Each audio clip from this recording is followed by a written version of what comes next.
country, your bank.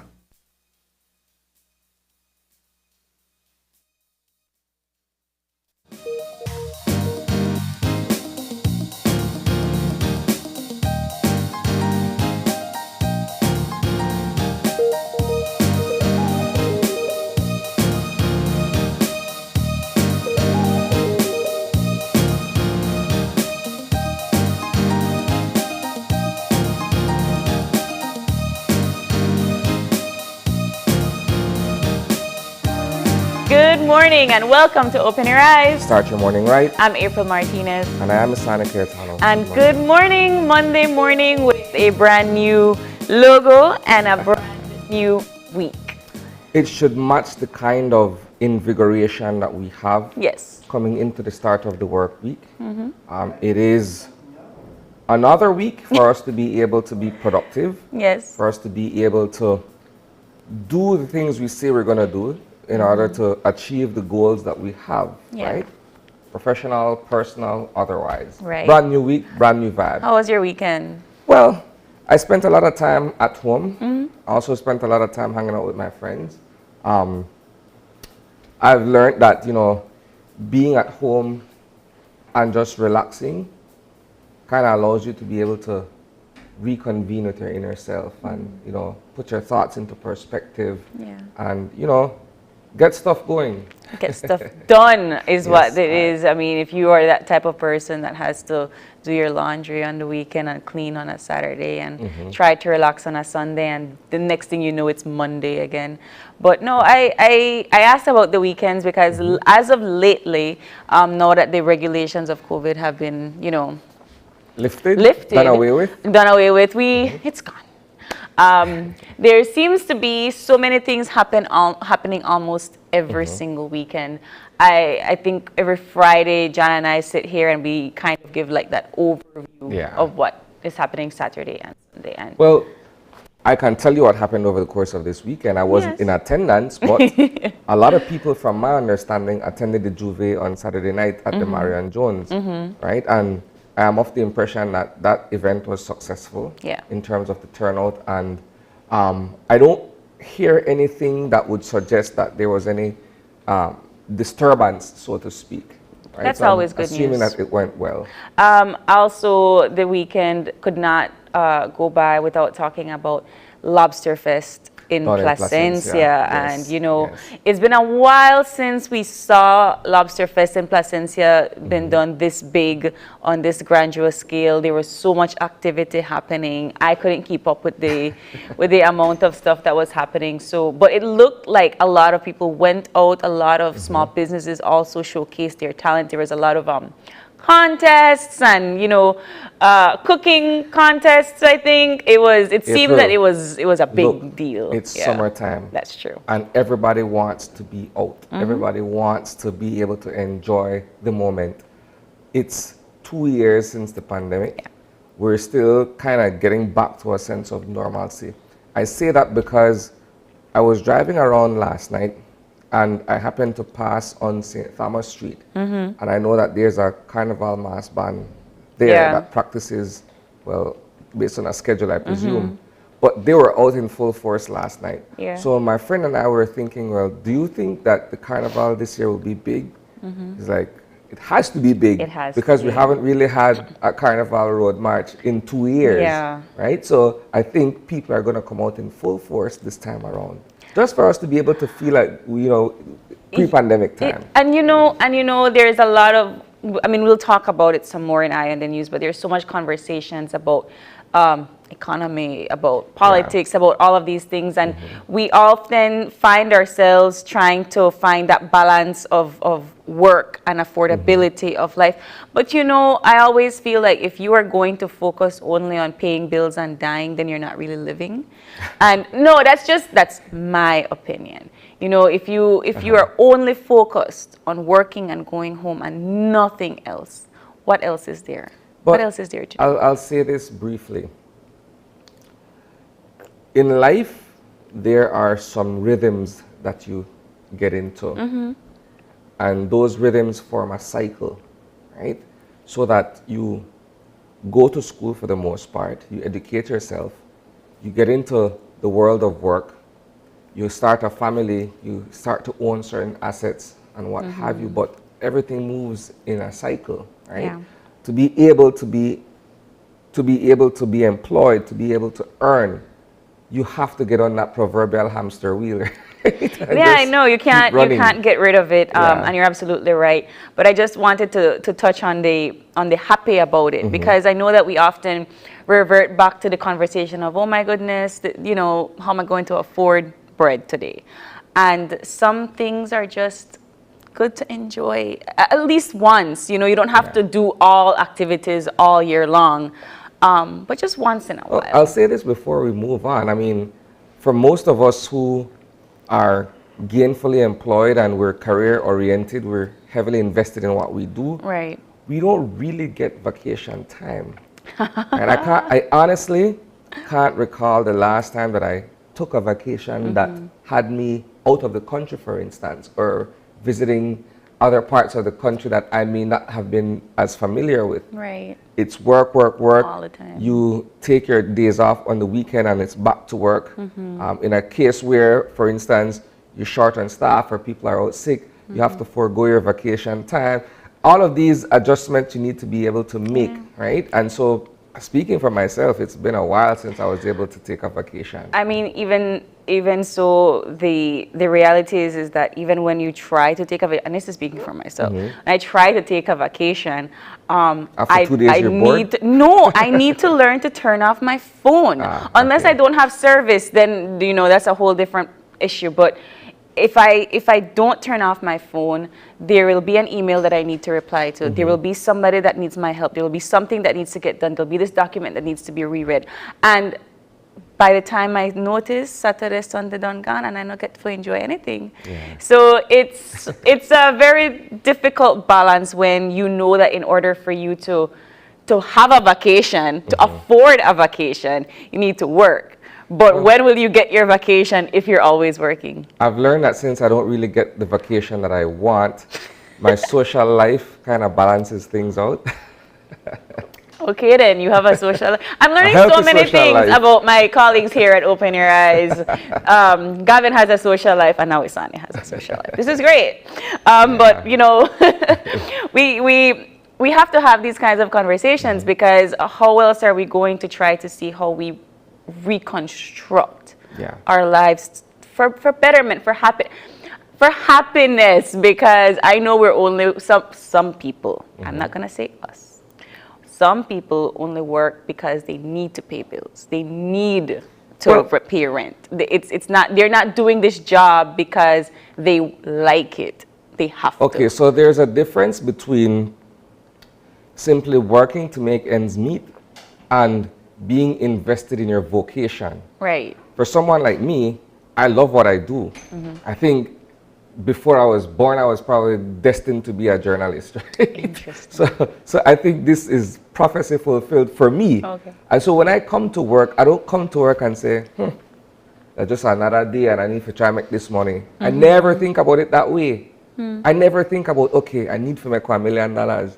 That's farthest from my mind. I genuinely love what I do, in terms of being able to work with people and understand their story enough to be able to retell it. And that's my thing. Yeah. And so it's never really a day of work to say, well, man, I'm exhausted. There are times, yes, there's a lot on the plate that you need to be able to accomplish by day's end. In our case, by 6 o'clock when the news comes on. Yeah. But there's more often than not a feeling of satisfaction when you walk away knowing that you've achieved everything that you set out to do during the course of the day. I would love for more people to have that story. I would, because not everybody does. I know by facts that especially in certain fields, when you can't get the job that you love, that you want, you have to settle for the job that will, if you have your loan, if you have your rent, you have to. And that's a reality for most people. That's a reality for most young professionals because as well. You never really begin at the point where you're established. And that's the beauty of the journey, right? Like, again, to get to where I am, it never happened overnight. You have to toil the kinds of jobs that are thankless, that you're just there as a drone worker bee putting in the hours, unpaid right? internships, all of that. You know, it's a part of being able to develop and establish oneself professionally. Right. Once you're able to do that, then you can parlay your knowledge or talents into other pursuits that are equally successful or satisfactory. That's what it is. I absolutely agree with you. I feel that, I mean, we come from different generations, and I feel that there is so much change that has happened throughout the course of when you were going to school versus when I was going to school. How many more people are actually more engaged in getting an education, therefore take longer to go into the workforce and therefore not have that experience. We could have this conversation all day and we still not get to the bottom of the whole thing. But needless to say, we have to get moving. But I love this. I like having that conversation, and I think you at home should try to have that conversation as well. But let's try to motivate you this early Monday morning, and our eye opener is taken from dailyom.com, and it goes like this. There is an intimate connection between what we eat and how we feel.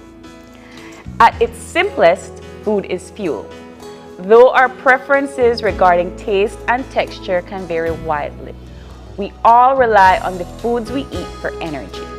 Most people are aware that it is vital we consume a diverse assortment of foods if we aspire to maintain a state of physical well-being. However, the intimate connection between diet and our mental well-being is less understood. Just as the nutritional component in food power the body, so too do they power the mind. Some foods can impair cognitive functioning and sap our energy, while others heighten our intellectual prowess and make us feel vigorous. What we eat and drink can have a powerful effect on our ability to focus, mental clarity, mood, and stress levels. A balanced, natural diet can ease mood swings, panic attacks, anxiety, and mild depression. Intellectual clarity and agility is improved when the mind receives proper nourishment. Even those individuals who are blessed with the ability to consume almost any food can benefit from a healthier and simpler diet. Since the mental and physical selves are closely bound to one another, we must feed each the foods upon which they thrive. I feel a little bit attacked. Well, just because I like eat. I'll take a slight detour here before I reflect on what the eye opener is saying. The first line, I'll read again and then I'll make the comparison. There is an intimate connection between what we eat and how we feel. Okay, so I can't help but think about this one line from one of my favorite artists, right? Kanye West. There's this album, My Beautiful Dark Twisted Fantasy, right? The song is called Devil in a Blue Dress. And he says he goes into the restaurant and orders jerk, right? You are what you eat. Oh my God. All right, so that's just wow. That's just the humor. Bright and early Monday morning. It ties into what the thing is saying, right? But anyway, on a more serious note, so what you consume becomes a reflection of your energy levels and your ability to function at a certain capacity, so to speak. I often say, when you wake up in the morning and you have breakfast, which is the most important meal of the day, whatever it is that forms your diet allows you to be able to go through the day and do the things that you set out to do because you're properly nourished, right? So that if it means you wake up in the morning and you prefer boiled eggs, you have a nice dish of boiled eggs with milk or whatever it is that you put together as your breakfast. Once you're content and you know that it's a hearty meal that you've consumed, then you're prepared for the day ahead, right? If you wake up and you eat junk food, you're going to be burned out sooner than later, right? But the idea, I think, the idea of that intimate connection between what you eat and how you feel. Like, have you ever had like a craving for something, something delectable? And you get it. You eat it and it's nice and it's tasty and everything. there's a certain sense or a certain vibe that comes along with that says, yes, no, I'm prepared, I'm good to go. Yes, I agree. And I think I made a different connection with the eye opener in the sense of, I do agree that food does make you feel a certain way. Some people will just eat it because they have to. They have to have that energy. But I do think that the creativity behind putting certain ingredients together is one, awe-inspiring by those people that can, and then two, it gives you a different reality. When you are somebody that consumes X amount of food by routine on a weekly basis, and then somebody brings something different to your palate, that's a whole different experience, and you feel a certain way, not just about the food, but you feel a certain way about the person that's bringing you that food. You feel a certain way about the environment in which you are eating that food, and then it creates a certain memory where you might never have that again, but then you smell something and then it brings you right back to that sense of that comfort. You know, that's what I like about this. One of my favorite shows that I enjoyed in the past was one called No Reservations with the late Anthony Bourdain, where he's able to travel to countries far and near. And in experiencing the food, he's also experiencing the culture of people. He's also being able to find that sort of oneness, despite coming from a different background than the persons who are catering to him. There's that connection. And it's oftentimes intimate or spiritual. To be able to connect through food. I know that this eye opener probably would go deeper if we talk about things like depression, and you're feeding that bottomless feeling, and it doesn't make you feel. There's so many ways that you can interpret this particular eye opener. That's why I like it. But we hope that however you're feeling, whatever you're eating, I know for me, everybody says coffee is bitter, but this is sustenance. But we hope we motivated you this morning to maybe have something different today and see how that makes you feel. But we got to get moving, and we have to get our folks from the NAT Meteorological Service on the line to talk to us about the general forecast for today and the days ahead. I don't know. I'm hoping that it continues to be this hot and sunny. Well, I'm not complaining. I'd rather it dry, but when it does rain, it's time for the plants, right? Are we reading, or are we waiting for them to give us a call? I guess we're reading the general situation for today, it looks like. All right, well, let me go ahead. Go ahead. All right, so the general situation calls for relatively moist and unstable conditions to prevail. Okay, and our 24-hour forecast calls for cloudy spells today and tonight. A few showers and isolated thunderstorms will affect the country, more so the coast and southern districts. The winds will be coming in from the east at 10 to 20 knots, and the marine state of the sea will be choppy. So the outlook for Tuesday is for cloudy spells with a few showers and isolated thunderstorms, mainly over central and southern areas. Then these decreases during Tuesday night.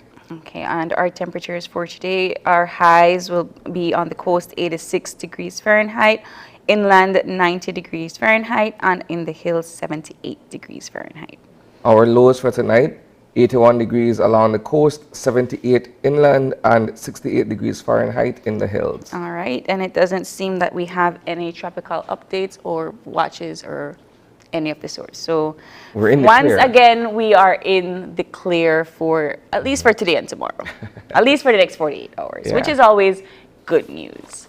But with that, we're going to get into the rest of our show for today with the Eye on the News.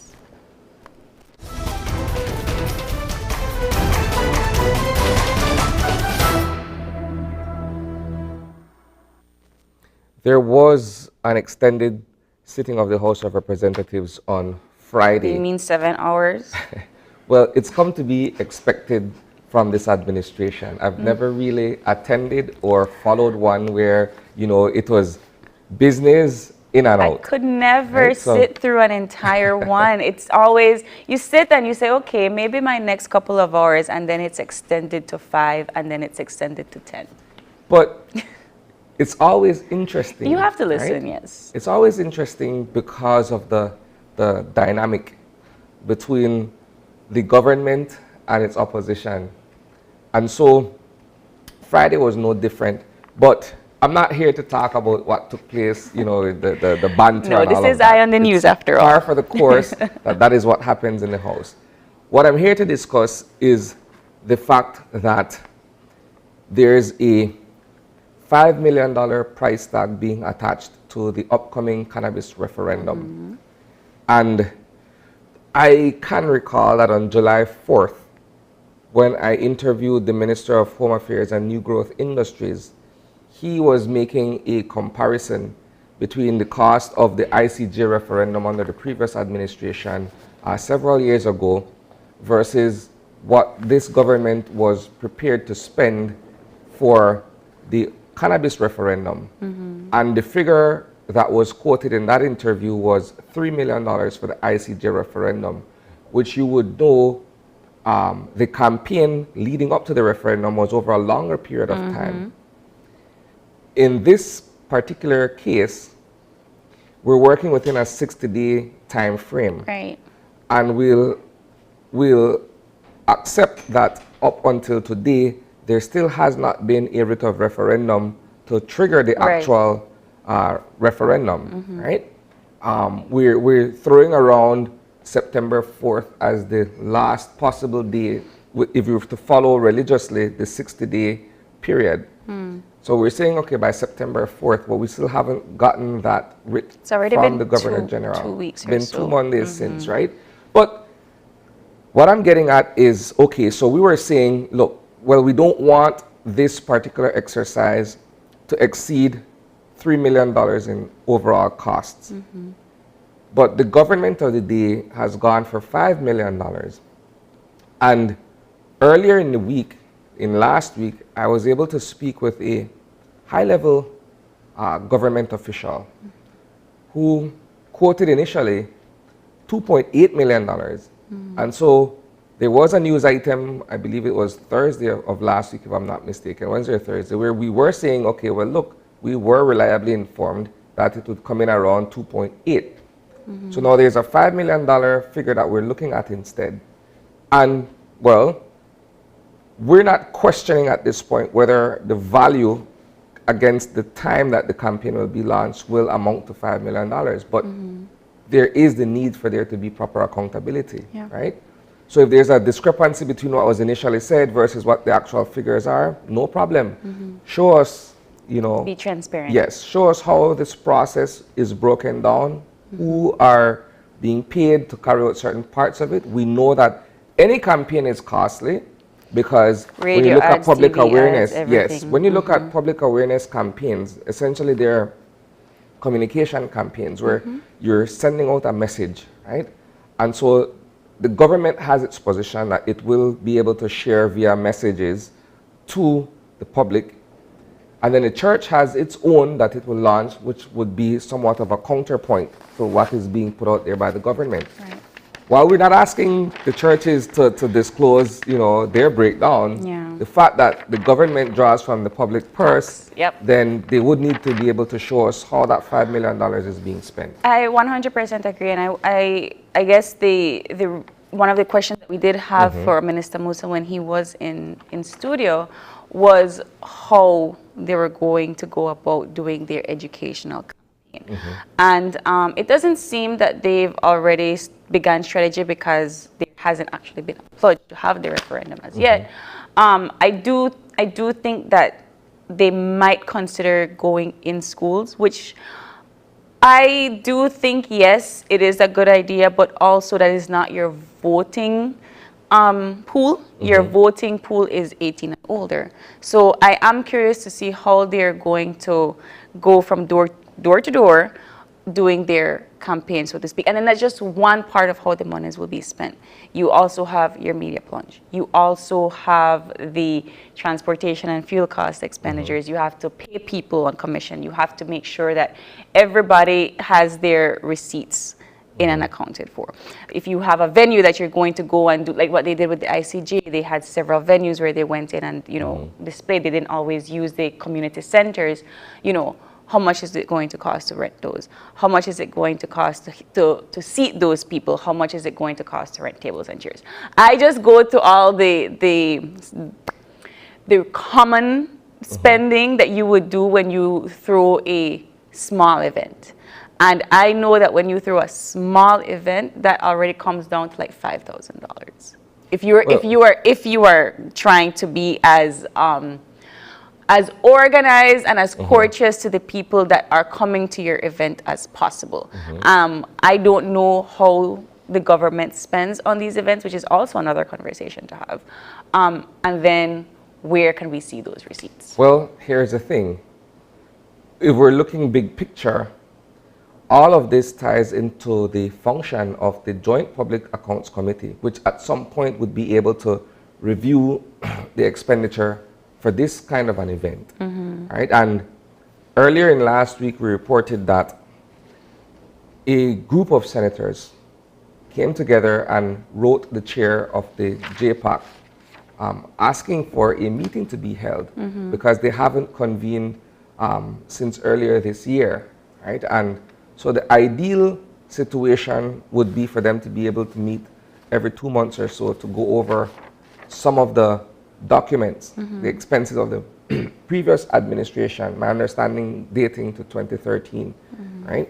But it's the kind of accountability that we're looking for, where we have people who would be able to mull over certain figures and say, okay, well, this adds up or checks out in terms of what they said they were going to do and what they were able to accomplish with the monies that were allocated for that particular purpose. Yeah. Right? And so it ties in beautifully with that idea that you do have a working group that looks at these kinds of things enough to be able to report back to the people how government expenditures work and how monies are spent. Yeah. I 100% agree. I feel a little bit anxious when it comes to the timeline and the budget, because at the end of the day, I don't know, correct me if I'm wrong, somebody, but it doesn't seem to add up, one, and then I feel like it's going to be getting pushed the longer we wait for it to actually set forth. Well, and if you are trying to campaign through the eyes of the voting public, right, you have to take into consideration that majority of your young voting public will be starting school in August. Yeah. And then that in itself will be a disruption for those that are just going back face-to-face into class. How are you going to put your education campaign in there, and how are you going to do that without disrupting certain flows in the classroom? And I'm saying that for myself, because if I start back face-to-face, I have to consider that they will be coming in, my class will be disrupted, etc., etc. And that's just a basic idea of what could happen once that campaign starts. So I don't know how they take into consideration certain things, but it's just the way I am trying to predict it, because September is right here. Yeah. That's not far away at all. So here's another thing though. The upper house meets today. You would understand that the $5 million comes by way of a supplementary. And so the government at this point, I believe, is moving post haste to be able to go through these processes based on a timeline, right? And so I think to be able to fall within the given period that we're discussing, they should be able to move expeditiously with the motions for this supplementary. But again, going back to what I was saying initially, I think we're still waiting for the most fundamental thing at this point, which is the writ of referendum. Right. And so that remains a question. It's been 2 Mondays since it was formally announced that the threshold had been met and it was certified by the Chief Elections Officer. So we're waiting for that one document or that one announcement that says, okay, we are now, fully green-lighted in a manner of speaking to proceed with the referendum. How long more do they have before that expires? Well, I don't know what timeline is given for that. We're looking at the general picture, which says, okay, by September 4th. And maybe it's not as time sensitive. Perhaps it is.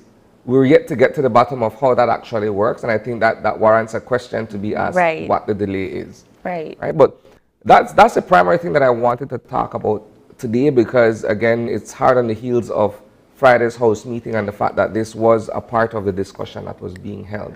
I also think that it is going to be something that will continue to be of conversation up until September 4th. And I don't feel the rush, or I would say the pressure like I did when ICJ was rolling around, but that's just because that was in every single classroom discussion from point A to point B, right? And I feel, again, that that's going to be what happens come August when we have those open discussions again, and how they're going to persuade the public to vote. Well, and how they're going to structure the question. There was a question and an article that was part of the newscast on Friday where there was a question being asked, who's to blame for the $5 million? You can't blame anybody for that. Look, the people have decided that let's take this thing to a national vote.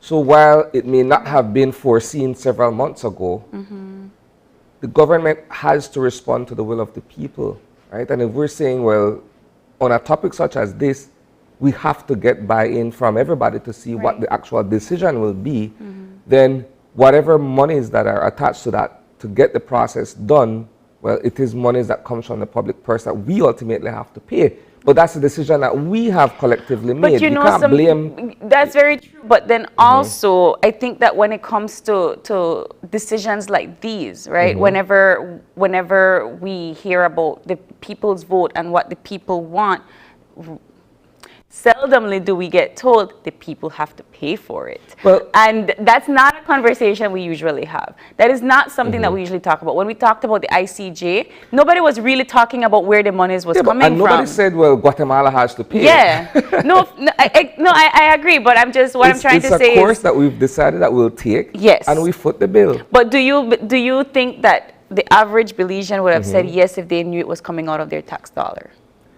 Well, look, if you ask me, April, we've spent monies on other things. Agreed. Where there's not this clamoring for, okay, give us a breakdown or tell us who's going to pay or who should pay. No, there should not be any finger pointing, right? The collective masses, the masses of us Belizeans say, okay, well, this is what we want. It's our money. We're taxpayers. Let's get the thing done. This is how much it costs. I agree with this is what we want. Let's get it going. But rarely do we talk about it being out of our pockets. We don't talk about it enough. When we talk about civil society getting work done, when we talk about the taxpayers' dollar, we not talk about it in any way. If we say we need a road from here to Halakte. Yes. Right? That's the taxpayers' dollar. Even if we go and borrow a loan to build that road, ultimately we have to pay it back. I agree. But again, when we talk about it in layman's terms, we don't think about it coming out from us. We don't, because we don't talk about it enough. So for the fact that now we're saying, let's be transparent about the monies being spent, and we're talking about it coming from the taxpayer's pocket, now the taxpayer is saying, but wait, I never really agreed to that, and that's when it becomes a little bit confusing. So I'm not saying no. I'm just saying let's have the conversation more. If there's a school of thought that says, well, we could have used the money for something else, then we've used the money for other things several times before. But and there wasn't the kind of open consultation where the public was asked, okay, do you want this? No. the government just proceeded with it. Because we're not. And then we're aware of it, and then we pay for it as taxpayers. I mean, wouldn't it be great though if we would be asked on a regular basis? It would be nice. It would. But no, I agree with you. I'm just saying tedious it would be tedious, bureaucratic. and that's why we have a government, people. But no, it's. The reality is that we don't have this conversation enough. Where the money goes, how it's spent, and where it comes from. And I think that's what makes it tricky now in this day and age where that information is being told, where people are getting that information more. Every day somebody reads something and learns something new and how the system is actually functioning. And this is not new news, but it is new news to the person that is reading it. And you have to be able to hold yourself accountable to provide that information for them, because they are a society, they are a civilian that is paying tax. So you have to do it. I'm just saying, we want to know. All right, so with that, we'll conclude our Eye on the News this morning. This is an ongoing conversation, so from now till September 4th, it's going to be one of those topics on the forefront. But remember, details of these stories and more you will be able to catch at 6 p.m. live on 5. And of course, if you're not in front of your television set, you could always stream our content on Facebook or YouTube.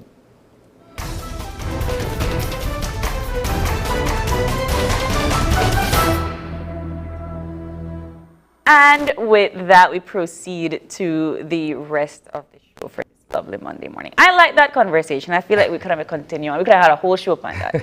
But we have to get moving for today. And we have two wonderful conversations lined up for you this morning. Our first conversation will be about the Amnesty program. We'll be having representatives from the Belize Immigration to discuss the launch of Amnesty 2022. And our second conversation is about the Young Leaders of the Americas Initiative. All right, and so we're going to have the owner of Cash Expressions joining us for the second segment, where we will be talking to this young leader. I love it. I love it. Okay, so with that said, we will take our first break, and when we get back, the Amnesty program. So stay tuned.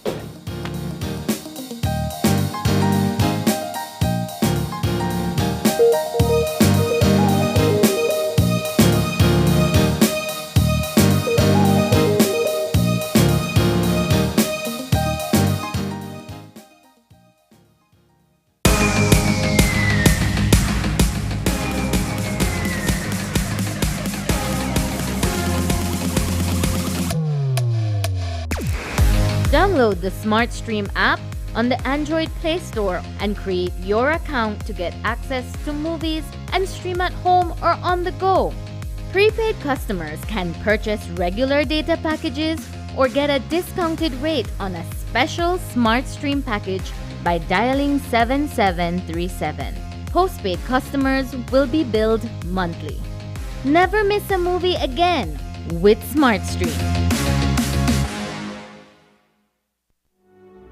We were born connected to the water, the deep blue, the swell, the salt air, sheer abundance, ritual, water, expectation of the catch, the wind and waves.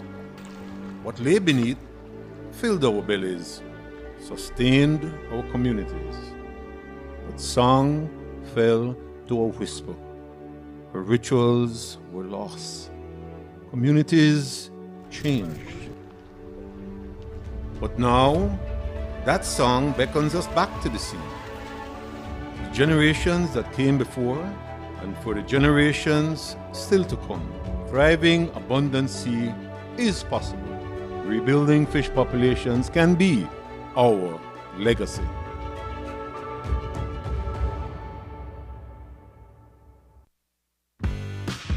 After a rough week of school, Jake and his friends decide to treat themselves to frozen coffee. And since they don't have cash on them, they decide to use eCash. With eCash's geolocation feature, Jake can easily find the nearest coffee spot. With eCash's built-in option to split bills, Jake can pay the bill and his friends can reimburse their portion of the bill. Jake scans the merchant's code and confirms payment.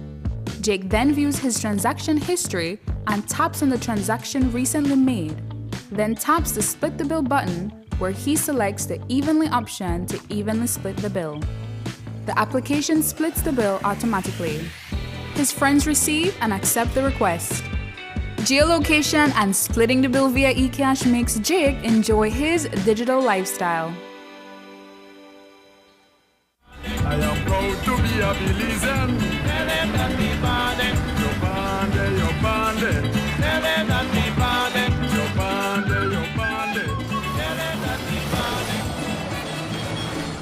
I've always enjoyed the different flavors of my country. Every nook and cranny has its own unique taste. Our history, rich with culture. We've come so far since our independence. Our flag, rivers, mountains, our people, diverse and strong. Looking back, I am proud and honored. We must continue to preserve and conserve our culture and country for the next generation. This is our Belize. Respect it, cherish it, love it. Are you looking for low-cost television advertising? Have we got a deal for you? Advertise on Channel 5's Daily Classifieds. Channel 5's Daily Classifieds is one of the most effective methods for introducing yourself and your business to the community. Use our Daily Classifieds to recruit employees, promote specials, promote your products or services, promote a business opportunity, increase traffic to your website, and advertise items you have for sale. Let us help you to save valuable time and money. Call us today at 280-0013 or visit us at our offices on Coney Drive to discuss how we can help your business grow affordably. Channel 5 Daily Classifieds. Advertise today.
And welcome back. Our first segment is a conversation concerning the Amnesty program that is ongoing.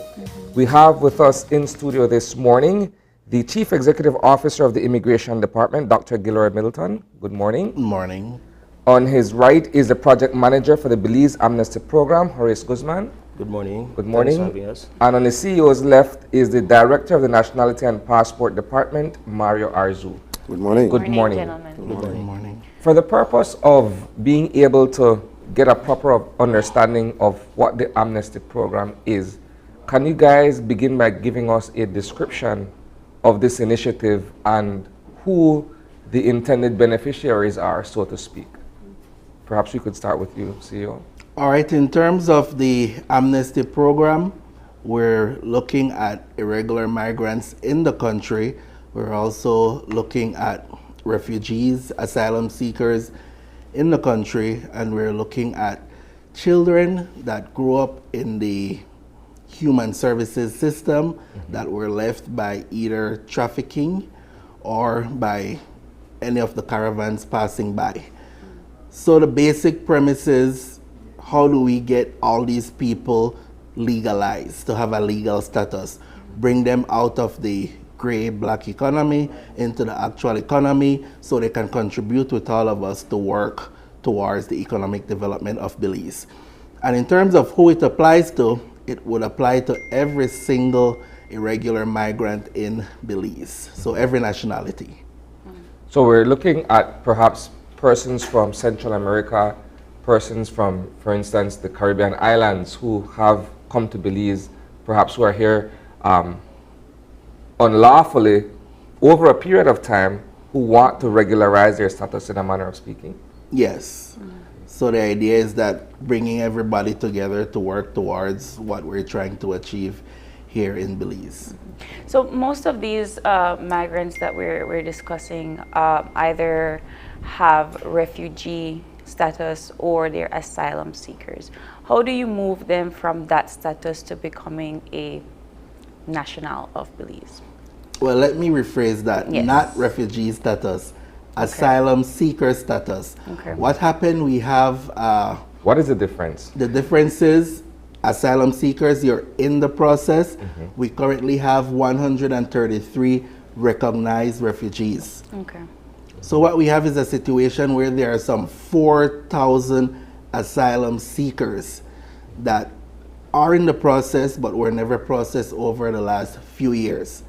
Additionally, there are some 260 plus asylum seekers that were approved for recommended for refugee status, but they were never given the final approval by the specific minister. So it would relate to them. Who is an asylum seeker? An asylum seeker would be someone fleeing violence from their country and would like to reside in Belize for a temporary period before they would return to their country when that violence ceases. And the difference with that and a refugee? A refugee would be when that person is recommended by the committee and confirmed. Okay. So we only have 133 confirmed refugees. They do not qualify for the amnesty. They already have a legal status. So if we were to paint a picture of what we're discussing here, if we look at a country such as El Salvador, for instance, Yes. where there was a period of time where there was civil unrest and what have you, and so people were forced to leave El Salvador to find somewhere else to flee from that violence or whatever the unrest was. They end up in Belize, for instance. They're here undocumented. They've been here for a number of years and have gone on to start families. The kids are Belizeans, but the parents are illegals in a manner of speaking. Yes. So this process applies to them, correct? Yes, it would apply. Okay. How did you come by? Okay, I would assume that this is something that should take place in a normal course, that every so often you should review the number of people who you have in your country who are not documented or who are here irregularly, so to speak. But I think there's a lot of attention that is being placed on this particular program this time around. Is it to say that perhaps we weren't really as focused on this kind of situation before, or is it to say that, look, based on the number of people that we're looking at this time around, more attention is being placed on it? Well, it falls into the work of the entire ministry. For example, we have the Department of Border Management, Immigration Services, the Nationality and Passports Department, and the Refugees Department. So as a whole, the ministry focus is managing migration for the national security and socio-economic development of the country. In the past, we had an amnesty back in 1984, another one in 1991, and there was an amnesty scheduled for 2000. that did not happen at that time. The government chose to use the resources in other areas, so the amnesty was left as an opportunity cost. But where the amnesty fits in is in that we're currently working on a migration policy that pulls everything together. So this amnesty program is one of many programs that we're doing at the Ministry of Foreign Affairs, Foreign Trade, Immigration, specifically in terms of immigration. But what had happened, that 2000 amnesty that was prepared, it was announced, the groundwork was done, and it never happened. So as a result of that, there are all these individuals here that we have to address, and we've done the work, the background work over the last year. Mr. Guzman has been traveling throughout the country along with IOM and documenting the number of people that would require this specific program. I guess that's the reason why, I'm sorry, I guess it's the reason why there's so much attention being placed on it this time around, because they didn't have one in 2000. So even if it was publicized then, the fact that they didn't go through with it, I know you have these people now, more people are watching and more people are following it carefully. Mr. Guzman, as the project manager on this amnesty program, can you walk us through step by step how you've been documenting and calculating these numbers for people to, I guess, get from the first step to the passport process? Yeah, thank you very much. It started actually with a series of consultation that we had across the country. We consulted with the NGO community, civil society organizations, the embassies. We consulted with the JP Association. We did consultation with the Human Rights Commission of Belize, UNHCR, Association of Village Council, Mayors Association. So the consultation was across the board, IOM, UNICEF, PAHO, politicians, and members of the opposition. So it was broad-based. It was very broad-based. What took place after the consultation was were visits. We visited all the municipalities across the country and had similar consultation with local leaders in those municipalities. After which we embarked with IOM on the the migrant hubs, and at that stage we started to document. We started to look at the numbers and realize that there was this population out there, and that a lot of people came to the hubs, got their documentation filled out, and they are now ready. We have close to about 5,000 so far who have registered with IOM, who have done the application forms with IOM and are ready to do their submissions. I'm a little curious as to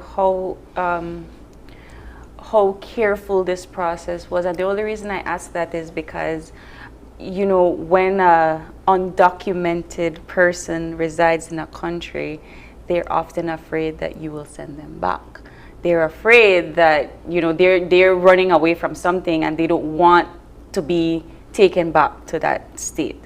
So how do you assure them then that this process is, you're doing the due diligence, this process is to help them, not to hurt them?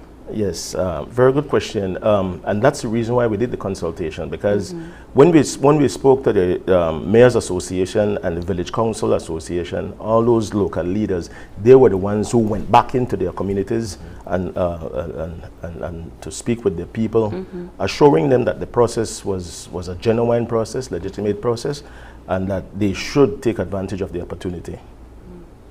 Let's turn to Mr. Arzu. Walk us through your end from the passport and nationality segment.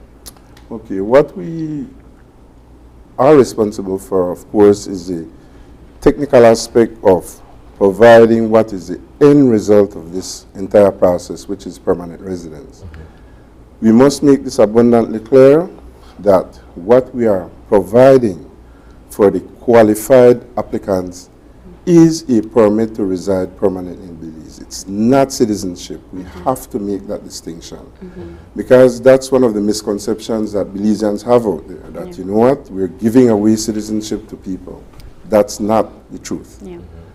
The second thing we must put out there is that these are individuals who would have been residing in Belize over an extended period of time, or would have had some major connection to Belize by having children here, by being employed here, or in some form have settled in Belize, domiciled in Belize. Our laws provide for that, first of all, that you have individuals who you could refer to as belonging to Belize by law, and we have also those who you could refer to as being domiciled in Belize by law. So what we did was to look at that from that standpoint. We also looked at what were the qualifying criteria in the past amnesties. CEO alluded to the previous amnesties that we've had in the past, and we look at these to provide for the different criteria that we eventually establish as those that would be able to qualify under this particular amnesty. And of course, we must put it out there as well that every migrant qualifies. It's not just the Central Americans, nor the CARICOM nationals. Every migrant living under these particular criteria would qualify. And we set those migrants out into two basic categories. We call the first set of migrants, as you first heard, those we refer to as the registered asylees. And why we refer to those as the registered asylees? She also alluded to the fact that some have been recognized as refugees. Those are not a part of this set. These individuals have been provided for. They have been given a status. So we don't necessarily need to go back and try to fix those. Those are good. As you recall, refugee was a very vibrant department back in the early 90s, and for various reasons they were closed, and the ministry with responsible for immigration observed them under the Immigration and Nationality Department at that time.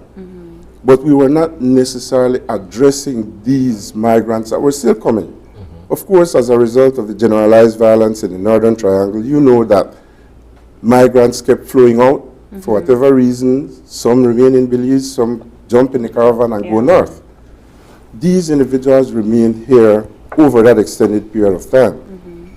But for those that we refer to as the registered asylees, we have a cutoff date. And the cutoff date for those individuals would have been 31st March 2020. If you were registered before 31st March or by 31st March 2020, then you would be able to qualify under this particular criteria. And the question is, why 31st March 2020? Of course, that was the time our borders were closed. So under no circumstance we could have had somebody come in. Immigrants coming in to seek refuge, because of course our laws at that time dictated that for health reasons you can't come in. And that's a cutoff point. So individuals under that particular criteria would be able to apply with the support from the Department of Refugees. They just need to get a letter indicating that they were registered with the Department of Refugees from the Director of Refugees, and that, together with the general requirements, would be able to make a submission. So help me to understand a bit clearer. You have some people who may have joined the caravan moving north and perhaps got stuck in Belize in or around that time, where they couldn't pass, well, they were passing through illegally, but they couldn't move on to, say, Mexico and further north. So they're in Belize. If those persons had chosen to apply by that time, they would be considered for this program? If they would have registered with the Department of Refugees, and they have a set of criteria that each asylee must meet, and one of those, within the 14 days of having arrived in Belize, you must go to the Department of Refugees to register and give them the reasons for your seeking to be given a asylee status in Belize. So that within its context of dealing with the Department of Refugees, you must also meet certain requirements.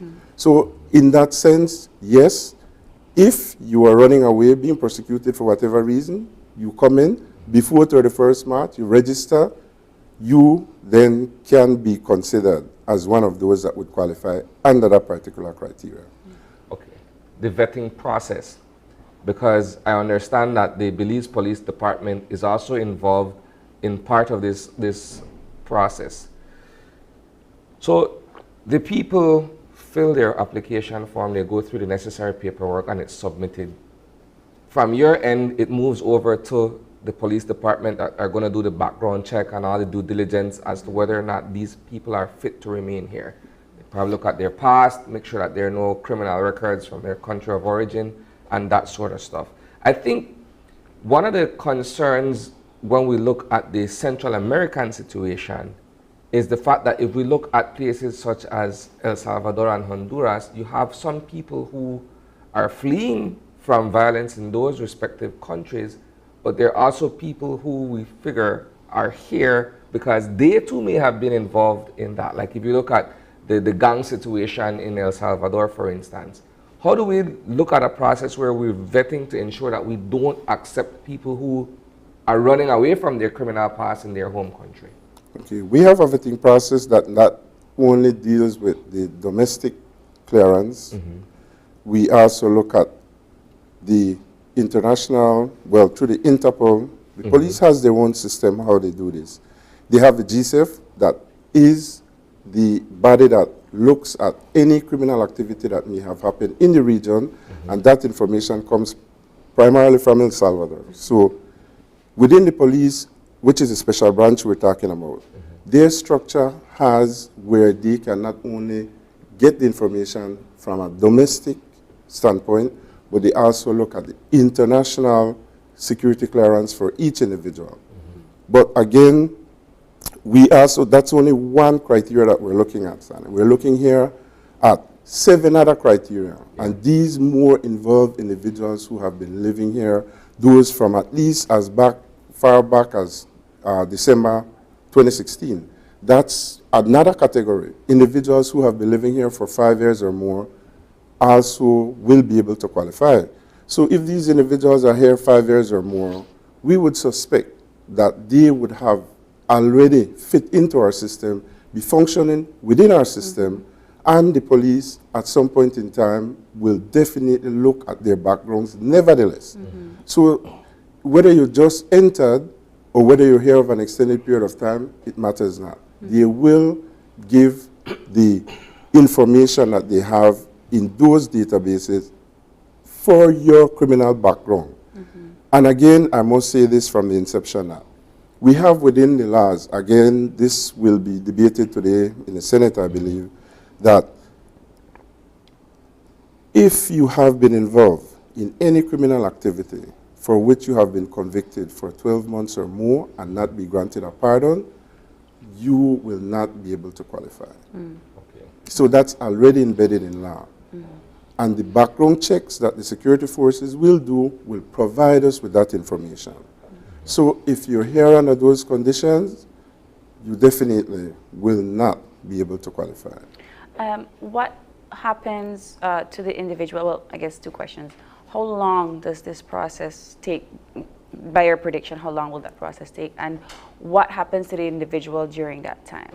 Are they allowed to continue life as normal? Okay, we have the registration process that should commence the 2nd of August. That will run for 4 months. During this process, all we're going to do is to register. We ask everybody to come in, bring the necessary documents that you would qualify under. You make a submission, we're going to accept those. We're going to give you a receipt of submission that would have your particulars, your photograph. If you have your dependents, your photograph will be attached to that, along with the photographs of your dependents. And you'll have a QR code on the receipt itself with your permit number, through which you'll be able to check.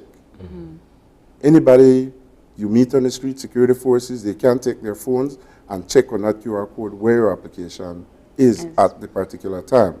Now, that will happen until the vetting process is complete, which commences after the 4 months of registration. Throughout that period of time, the migrant will be in country, awaiting the process, checking from time to time, and once you have been successful, you will be notified to come in and make your payment, and your card is issued to you. Now, we hope that within those vetting, the 6 months of vetting, which includes our internal vetting from the department, as well as the security clearance vetting, we would be able to know what your criminal background is.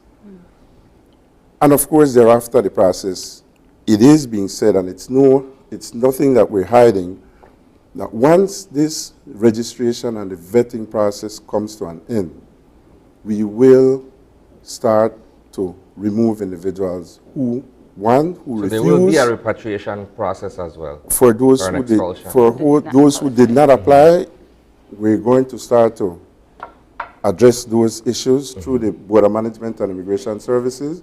They will intensify their work on ensuring that the individuals who choose not to become a part of it, to remove them out of the country. Okay, so you're looking at two fronts, right? You're looking at the persons who chose not to sign up and participate, that's one, and persons who, even having gone through the process, were deemed ineligible, they too would be repatriated to their home country, correct? Of course. That's the intent. That's the intent. But let me just continue quickly, if you allow me to add on the other 5 criteria. We have those who would have had a Belizean child born before the 31st December 2021. Again, if you look at these dates, the question was like, why 31st December 2021? Well, that's basic. It's simple. That's the date when the minister announced in the Senate that there would have been an amnesty program.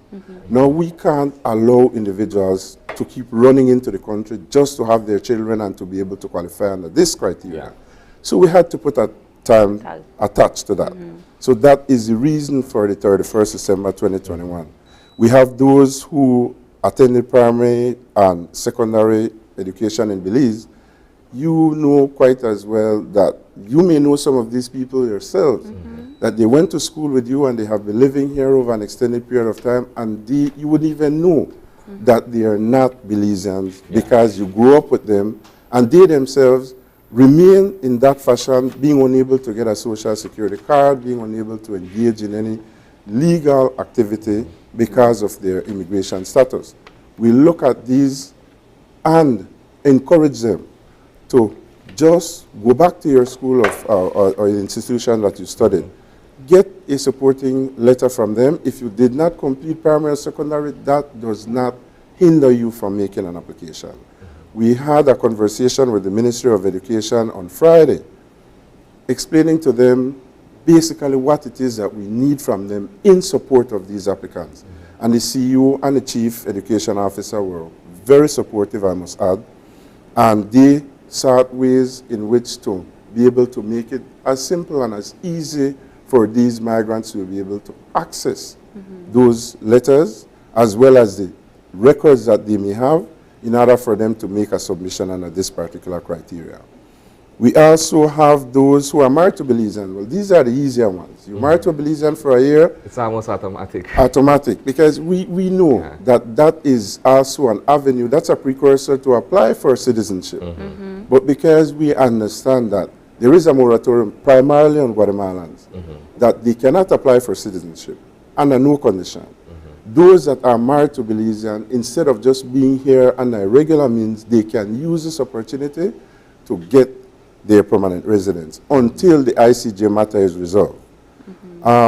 Also, we have the other side of that, those that may not want to get married but are in Kamala union with a Belizean national for 5 years or more. Again, these individuals would be able to make an application under this particular amnesty.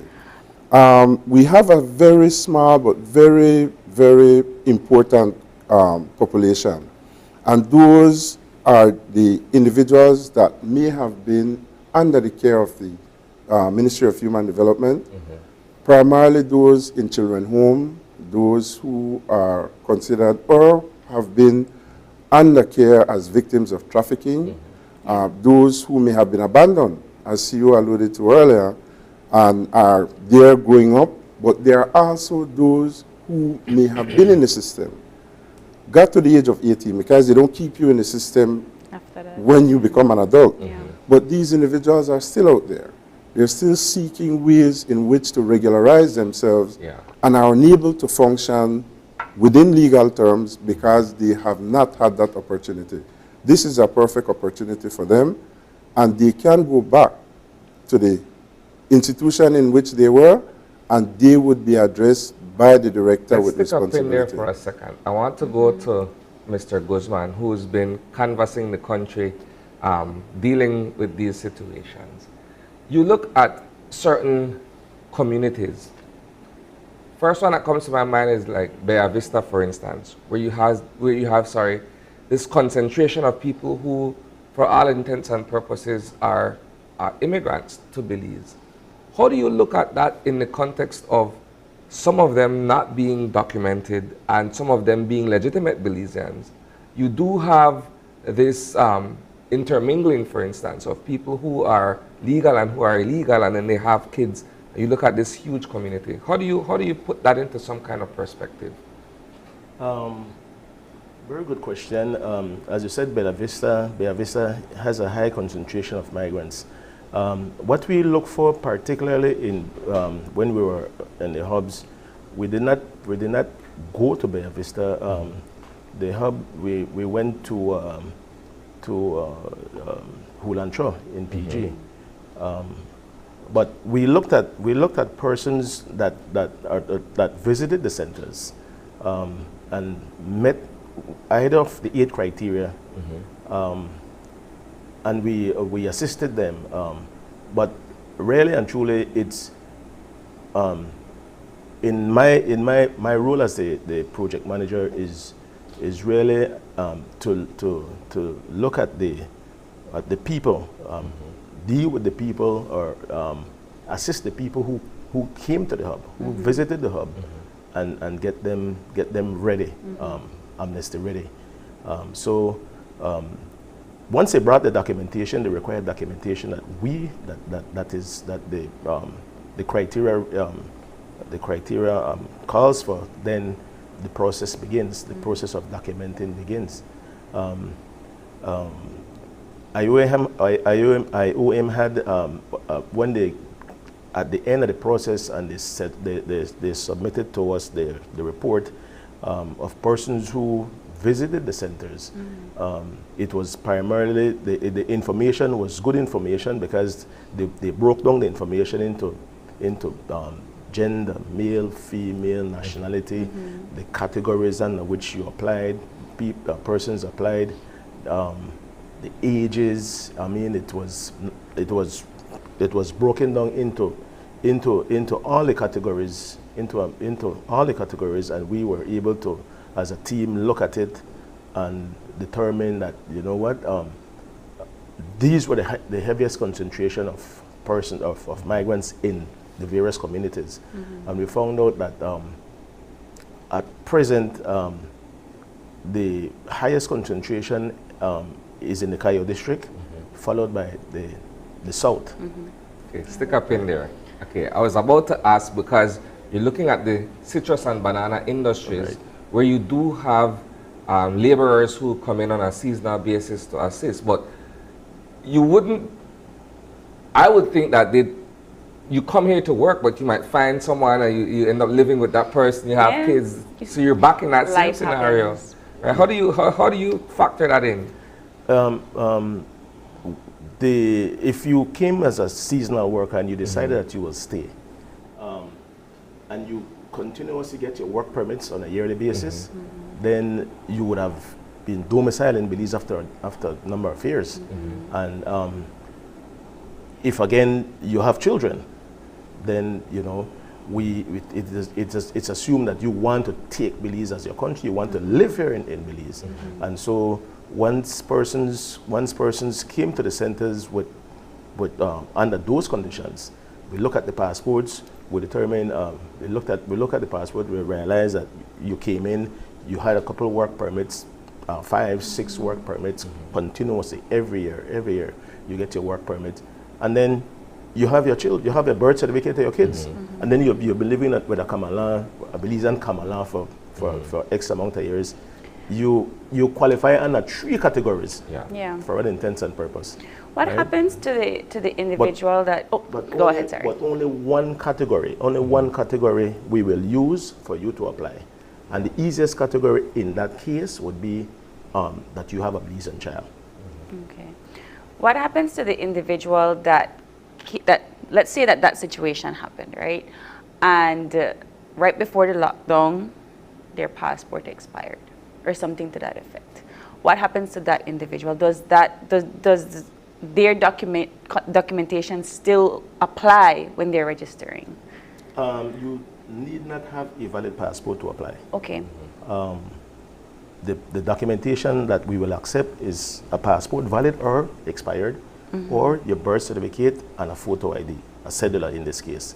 So those are the documentation that we will accept for application. And just we're slowly running out of time, but just for wrapping up, when do you plan to roll out this Amnesty program, and what is it that you want our viewers to really understand out of this? CEO. Well, as Director Arzu noted, we're currently accepting online applications, and the program, the first days of operations would be the 2nd of August of this year. We go 4 months registration, and then we bring everything back to the capital. And to note an earlier question, how do we encourage irregular migrants to come out? What we've done is that we're not doing any of this at any immigration office. So please don't come to the immigration offices. We have 3 specific offices per district countrywide, 1 urban and 2 in the rural areas. These are the hubs, right? Yeah. No, these are offices that the Ministry of Immigration has prepared for this specific program for the 4 months registration. So we have 3 locations per district countrywide. Yeah, because I mean, I would imagine that the lines are already long for passport renewal, and then you have this. I mean, I never finish out at the immigration office. Yes, go ahead, sir. But just to piggyback on what CEO said, we will have 3 registration centers across the country in each district. We are presently in training. We are training all our registration officers and clerks. This is our 2nd cohort of officers that we are training for this week. Last week we began with the 1st cohort, and so we hopefully next week we will finish with the training. The guys who did the training, the officers who did the training last week, have returned now to their stations, to their respective registration centers, and they will be in their centers until the registration period starts on the 2nd of August. What they will be doing in those centers is to assist persons with completing the application form, giving information to the public, and making appointments. We have an online portal appointment system, so people cannot go to the centers and in mass and sit down, and no, it's by appointment. Everybody goes there by appointment. And just one note, the Belmopan, which is the urban center for the Cayo district, has not only the Amnesty Center, but we have an immigration and information center there also, where we have 3 operators manning 3 specific telephone lines, manning a WhatsApp number, manning a chat from the website, manning an email that we have. So all queries can be found and would be taken care of by the information center. Everything is on our website. Just Google Ministry of Immigration Belize in terms of getting the information out there. The website section specific to the Amnesty has English and Spanish.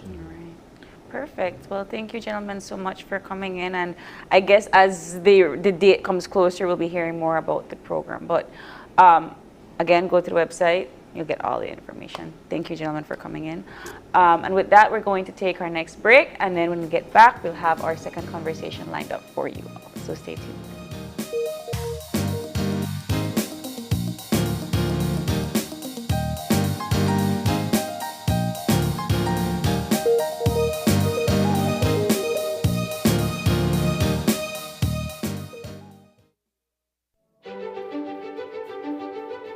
Technology is ubiquitous, and it's transforming how, when, and where we work. Full-Tech Systems is placing award-winning devices in the hands of information workers, allowing them to work without compromise in a world without wires, to innovate, create, and to maximize productivity anytime, anywhere, satisfying the needs of the desk-centric remote and field worker and every other worker in between. We are providing the industry's best devices to businesses going through the process of digital transformation. Partner with us today to provide the solutions that will allow your employees to work effectively and efficiently to enhance your customers' experience.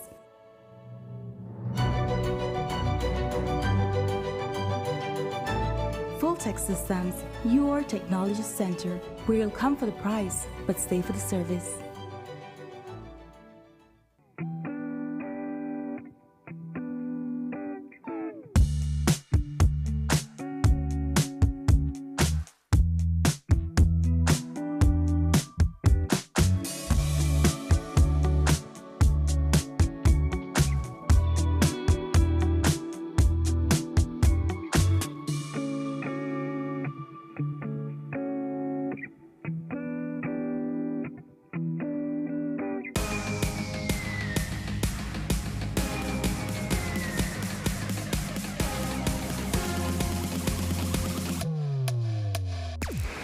Download the SmartStream app on the Android Play Store and create your account to get access to movies and stream at home or on the go. Prepaid customers can purchase regular data packages or get a discounted rate on a special SmartStream package by dialing 7737. Postpaid customers will be billed monthly. Never miss a movie again with SmartStream. I'm on my way to Benny's, where I can get what I need and save some money. After 75 years in the business, nobody do it like Benny's. Hello, how may I help you? Anything you need, we got you. Whether it tools or tiles, lights and fans, we are serving with a smile. Genuine plumbing and electric supply, quality construction supply, heating and air condition, 100% Belizean. Benny's, celebrating 75 years. Quality and savings, quality and savings. Benny's, celebrating 75 years. Quality and savings, quality and savings. Benny's, celebrating 75 years. Quality and savings. Quality and savings.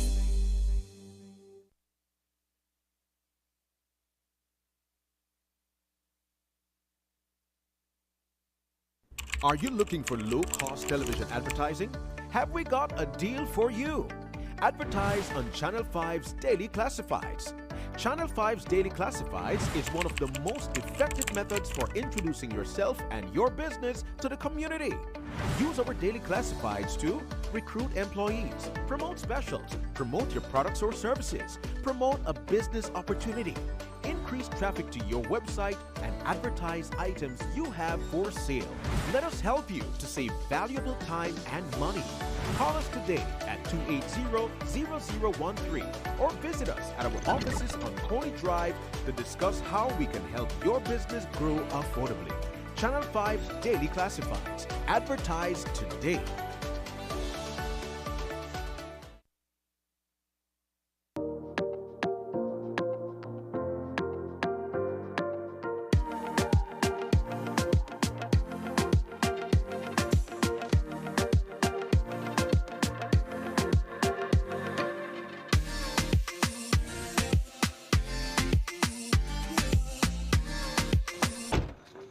Wow. Oh my god, she drunk. No hurry, I got this. My goodness.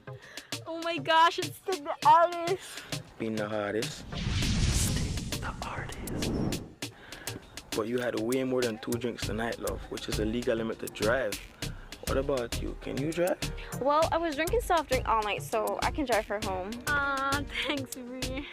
Of course, Tricia, you know I got you. You're my girl. That's what I like to see. Friends don't let friends drive drunk. Because you can't replay in a real life. Stig says so.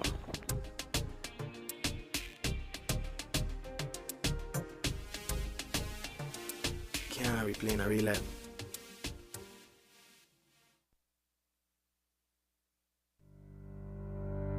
Reduce your risk of viral illness like the flu or the coronavirus. Wash your hands frequently with soap and water or with an alcohol-based hand sanitizer.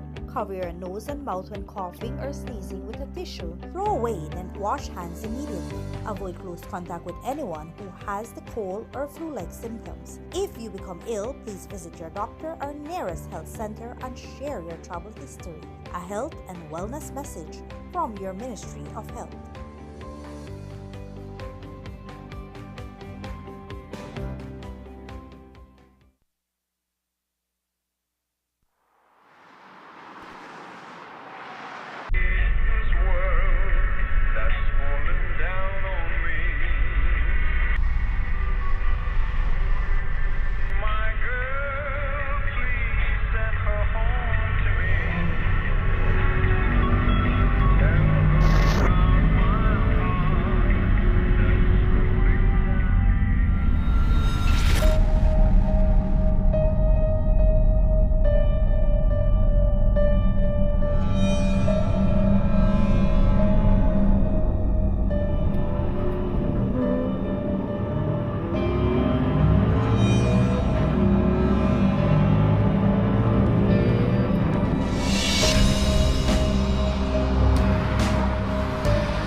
And we're back with our second conversation for this morning, and it is one that I think has been momentous for me because I love talking about young women and their empowerment, right? Nice. So we're talking about the Young Leaders of the Americas Initiative, and we're joined today by Khadija Asales, who is the owner of the very own Kaja Expression. She needs no introduction.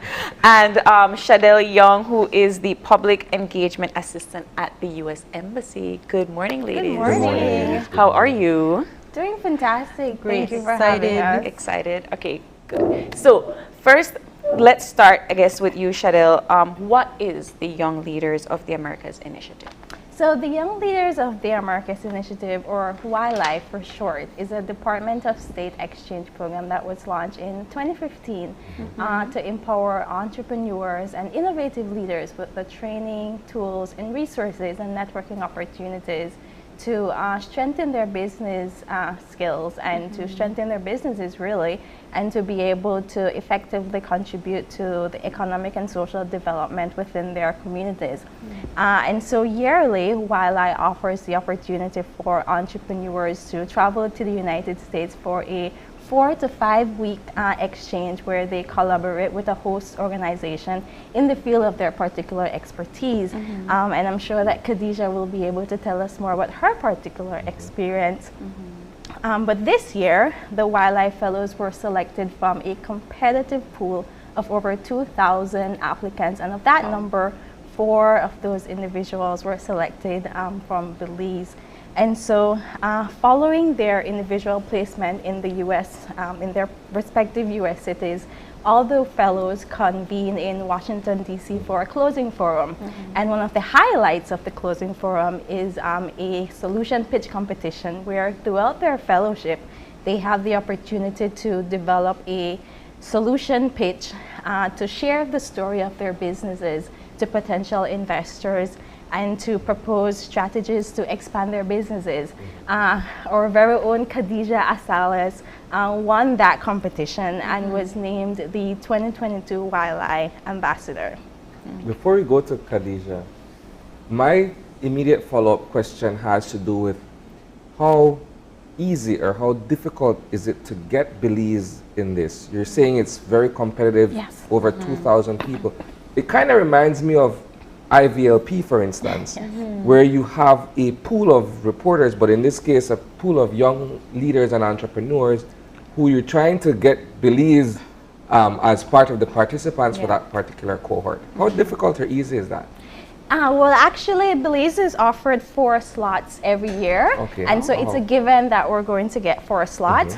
We usually have a wide range of applicants from across Belize in different, working in different fields, all entrepreneurs.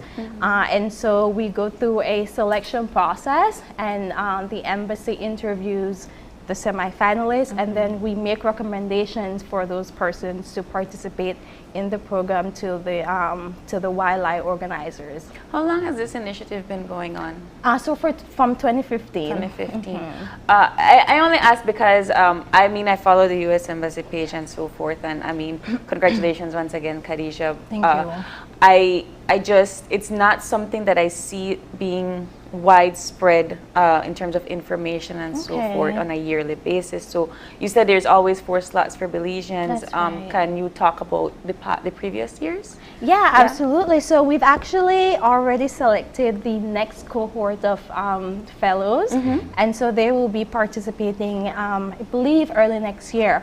And so the upcoming, we will be doing recruitment for the upcoming cohort within the next few months. And unfortunately, because of the COVID pandemic, the program had to shift to virtual, and then we have had to have less cohort than in previous years. So there was less promotion, there was less advertisement because there was less activity taking place. Fortunately, we're back in person, and so Khadija had an in-person placement. But I'd just like to encourage anyone who's interested in the program, because we will be having recruitment within the next coming months. So stay connected to our social media accounts on Facebook and on Instagram at US Mission Belize, where we will be making the announcement on the recruitment and sharing eligibility requirements as well. So let's turn over to Khadija.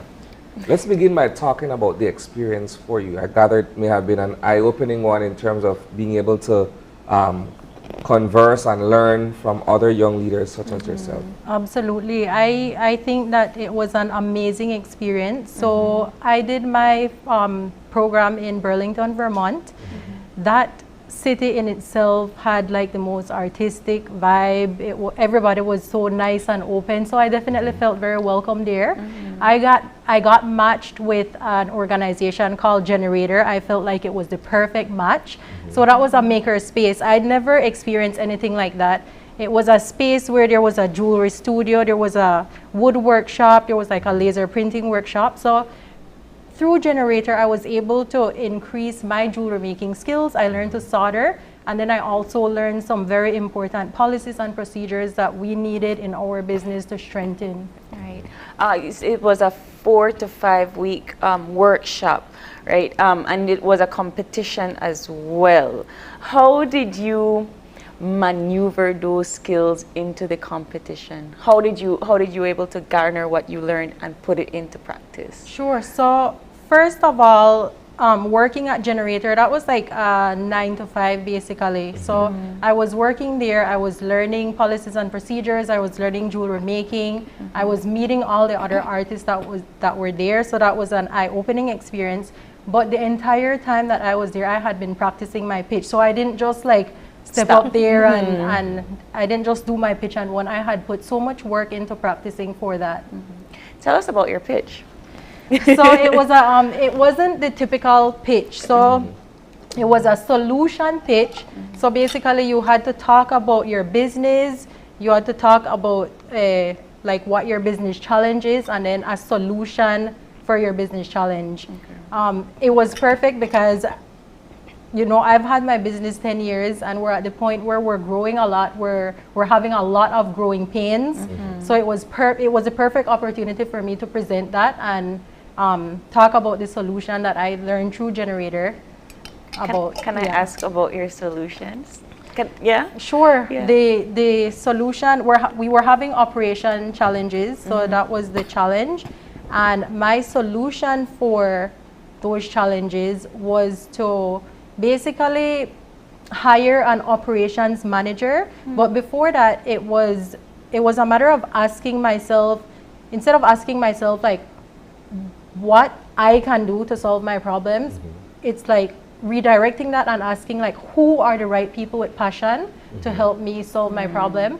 And so I was able to hire an operations manager who happens to be my best friend. Her name is Therese. She's super passionate about customer service, sales, training, and fostering employees. So I'm so happy to have her join my team. Tell me something. I think part of this overall experience also has to do with your ability to network and to create that base, so to speak. This kind of an exposure, were you able to make your networking? Absolutely. I was able to network with entrepreneurs from all over the world. Actually, I made an amazing connection with a young woman in Mexico. She does like financial literacy training. So whereby I'm trying to encourage and train young women in Belize how to learn like a hard skill, jewelry making. She could expand on what I'm teaching them to have them learn how to properly manage their finances, which I think is super important. Yeah. So how are we taking what you've learned now that you've had your pitch, now that you've hired your operations manager? Where is Cash Expressions going now?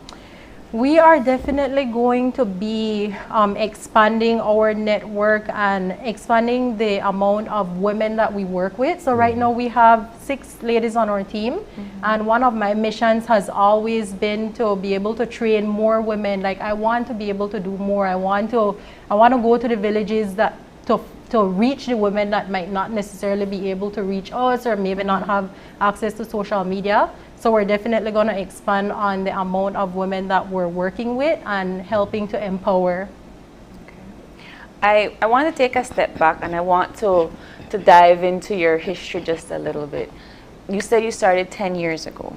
All right. Can you walk us through, without this this initiative, the operation of Cash Expressions, the trials and tribulations, and where you are today?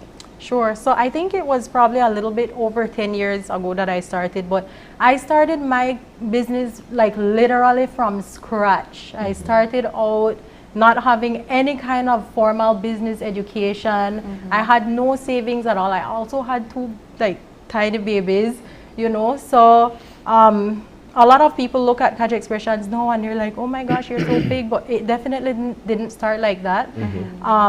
And for the most part, for the entire 10 years, I have kind of been winging it, learning as I go, learning from mistakes that I've made. I've made so many mistakes. And so we started in Placencia, eventually opened a store in San Ignacio, and now have a store in Key Calker. So I feel like because I've made so many mistakes in my business, I feel like I could help other people who are maybe just starting out so that they don't have to go through the whole mistake trial and error process. That some would say is a part of the learning. Yeah. That's perhaps the beauty of the experience. Once you're able to actually learn from those mistakes and correct them as you go along. As some people make mistakes that are fatal to their business. I mean, you one misstep and that's it, closure, right? Yeah. Some people learn to rebound quickly and fix it and be able to stand stronger. Right. In terms of what you would share to other young entrepreneurs, there's a trial and error process that you've mentioned, but there are also certain areas where there are courses that are made available to be able to avoid some of these mistakes or pitfalls. Right. But from your point of view, what would you share to the average young leader, male or female, who is interested in this kind of thing? I would say, like, try not to reinvent the wheel. I understand what you're saying, that, you know, you have to learn, and a big part of the process is learning from your mistakes. But I think that some mistakes are avoidable, and you could kind of, there's not really a fast track, but you could get up ahead a little bit quicker if you just learn and be inspired from somebody that has experience and somebody that has made those mistakes, so that I mean, you have to make mistakes. That's how you learn. Yeah. But there are some mistakes that I think don't have to be made. They're avoidable. So yeah, exactly. And I love that question, Isana, because one of Khadijah's new role as the Wildlife Ambassador is that she is now an official representative of the Wildlife Program. And so in doing so, she'll have the opportunity to serve as guest speaker at upcoming wildlife events and also serve as a mentor for future wildlife fellows. And one of the other great things about the program, and we touched a bit on networking, is that in addition to the actual fellowship program, which is the in-person travel to the United States, is that there's also a wildlife network. And so this is a virtual community of over 55,000 entrepreneurs from across the region who subscribe to receive professional development and leadership resources. And there's also the opportunity as well to connect and collaborate with other entrepreneurs across the region. And so we have over 350 Belizeans within that network. The network is available to any small business owner who wants to expand their business and strengthen their business models. And so there's a wide range of resources available, from marketing to branding to strengthening your leadership skills. And so I'd like to encourage anyone who's interested in learning in tools and resources and also being able to network with other entrepreneurs across the region to tap into this network. You can visit wildlife.state.gov and also follow the Wildlife Network on their social media channels at Wildlife Network. Does the ambassador tenure last 1 year only, or is it something that you have for life? Yeah, it's a 1 year. It's a 1 year thing, and then so the person that was the ambassador last year handed it over to me. And one of the reasons why I am so excited to be put in this position is that I do have like a large social media following, and I do try to promote just the different opportunities that are out there for entrepreneurs or people that are just starting businesses. So I feel like it's the perfect opportunity for me to be able to. I recall you saying that you don't really hear anything about this. Well, you'll be hearing a lot more about it now. Good. No, it is empowering, and I do applaud the initiative 100%. Where what you talked about requirements and qualifications of businesses, what would some of those be? To participate in the program? So to be able to participate in the program, you'd have to be an entrepreneur, a small business owner with a track record of at least 2 years having a successful business model. You must be 25 to 35 years of age. You must be either a citizen or a resident of one of the participating countries, which Belize is included in. U.S. citizens or persons who hold U.S. permanent residency are not eligible to apply to the program. Wow. Okay. So in that aspect, it doesn't matter the type of business or anything like that? No, because we have businesses from the health sector to the environment, to arts and culture, to music. So yeah, a wide range of entrepreneurs. So Khadijah, you're going to be making different jewelry now, I imagine. Well, you know, we are always innovating, we're always expanding and always coming up with new designs. We're also, we are looking for new team members as well because we're expanding. So I would like to encourage any young woman out there that is growth oriented to definitely look out for this amazing opportunity that's coming up. So you have a vacancy for No, I like the initiative, and like you said, your name has been around for quite some time. How has this initiative changed your perspective of entrepreneurship? It's changed my perspective in the sense that it definitely opened me up. I feel like I've always been someone that was willing to help other people, but being on the other side. So when I did my program, I was on the other side. So whereas people are typically reaching out to me to ask for mentorship, I was on the other end. So I had to go and I was reaching out to different jewelry artists in the area to just find out like what I could learn about their policies and procedures. And they were so welcoming, some of them, some not so much. And for the ones that weren't really like willing to hear me out, that really definitely encouraged me to just be more open. You know, sometimes I get super busy and people are reaching out asking, can I talk? Can I have a sit down with you? And I don't always prioritize that, but after this experience, I'm definitely going to be prioritizing that more. Awesome. I think that we have those kinds of conversations on a daily basis, especially since you are on a platform. And I know that you don't maybe think of yourself as a person in society that is on the eyes of everybody, but you are. A young leader. Yes, you are a young leader. You are a young professional. And so it is important that I think your viewers understand that in order for you to be Khadija, you are busy, right? Right. With that said, when you are trying to train other young women, will you be doing the training yourself, or you will be having other people that will provide that? I think it's going to be a combination of both. So I do have, like I said, I hired an operations manager. That is her strong feat. Like, she's excellent when it comes to training people. But I also want to be involved in that because I love connecting with young women as well and helping them to develop their skills. But you could hire male people to do jewelry. I just asked, right? It's not a criteria, right? Like Isani could go learn to make jewelry. We're not closed off to it. I mean, fair enough. That's fine. My question at this point is for Shadell. In respect of, where do you see this program going for Belizeans? While you've mentioned that there are guaranteed 4 seats, so to speak, you're looking at a diverse pool of Belizean talents in various areas. We have Khadija, who is the jewelry expert. But then perhaps you have a young person who's interested in the culinary arts and is doing perhaps a small little restaurant, but wants that kind of an exposure to understand how it is and how it works elsewhere.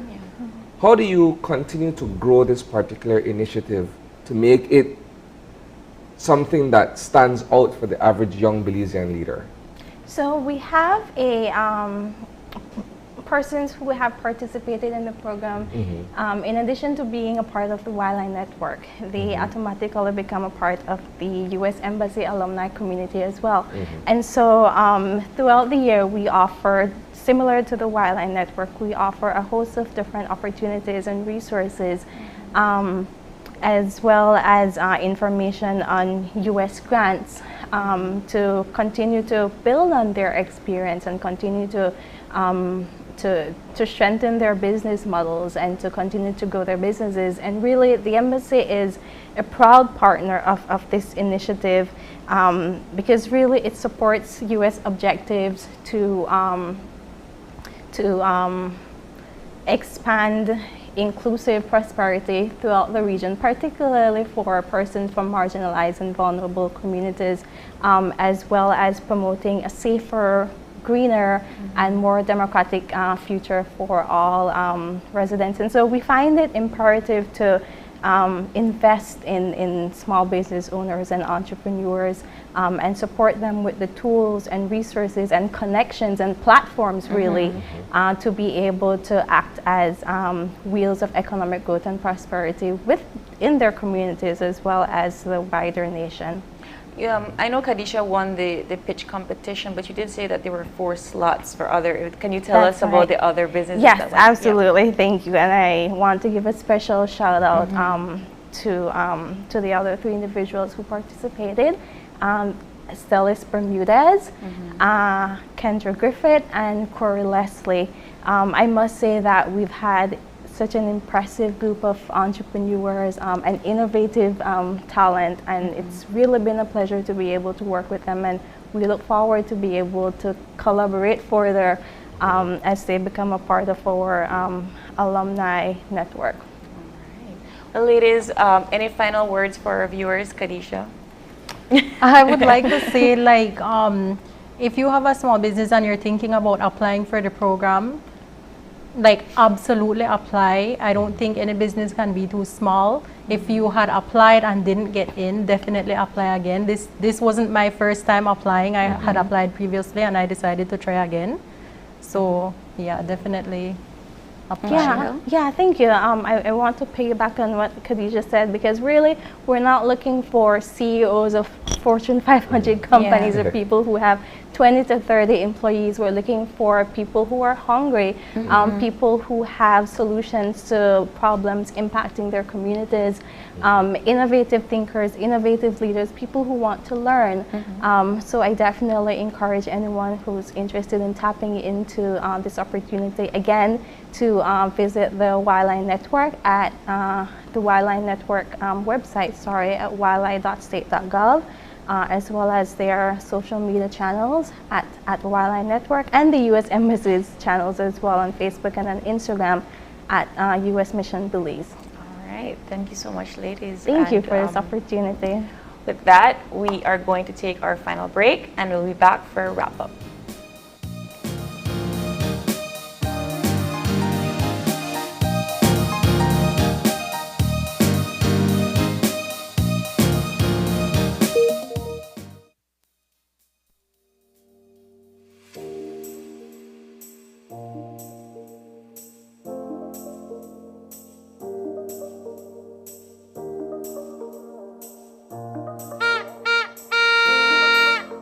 My name is Said Gutierrez. I'm the Protected Areas Program Director at Yashre Conservation Trust. Welcome everyone. Today we are here gathered to celebrate an important day for us. It's a biodiversity focused event. We're here at the Golden Stream Corridor Preserve, and we will be engaging youth primarily from the buffer communities around the protected areas. And so we're happy to have people around learning about protected areas, and also specifically about the wildlife that is found within the Bladen Nature Reserve and the Golden Stream Corridor Preserve. Hi, my name is Beth Dorgay. I'm the Science Director at Yashre. A Bioblitz is an event where communities and scientists come together to record as many species as possible in a short amount of time. So this year at Yashre's Bioblitz, we are going out into the field, into the protected areas, and we are documenting all of these species that we can see and hear. That includes birds, mammals, trees, freshwater macroinvertebrates, native bees. There are more than 1 million species on this planet, and these species are facing threats from climate change, habitat loss, invasive species, and other things. So events like this, where you go out and record species, are really critical to actually helping to improve the knowledge that we have of the species in the first place. And second of all, we hope to really engage community members to be able to build their knowledge of the species around them and inspire them to be able to do conservation work like this in the future. I'm Arutha Shori, Education and Outreach Officer. On behalf of Yashre, we'd like to thank each and every student, teachers, and adults that took part in this activity for this Bioblitz 2022 to become a memorable experience. Well, we hope that they actually, learned something. They actually took with them something that the science team put out to them for today. So they want to tell them thank you, and we hope to see them again next year for the Bioblitz 2023.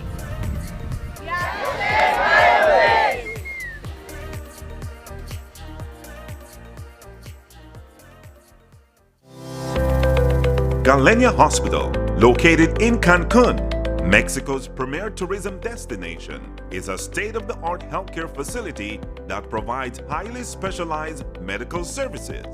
We are Quintana Roo's biggest private hospital with board-certified doctors and staff. Some of our services include Cath Lab, Adult Intensive Care Unit, Neonatal Intensive Care Unit, emergency rooms, operating theaters, ambulance services, and more. We are a medically accredited hospital by JCI, Accreditation Canada International, and General Health Council, providing extraordinary care in every specialty, from our cardiology department to our neurology center. We are focused on treating the entire person, body, mind, and spirit. Contact us at medicaltourism@hospitalgalenia.com or visit our website at www.hospitalgalenia.com. Come to Galenia Hospital in Cancun for a truly personal medical care experience.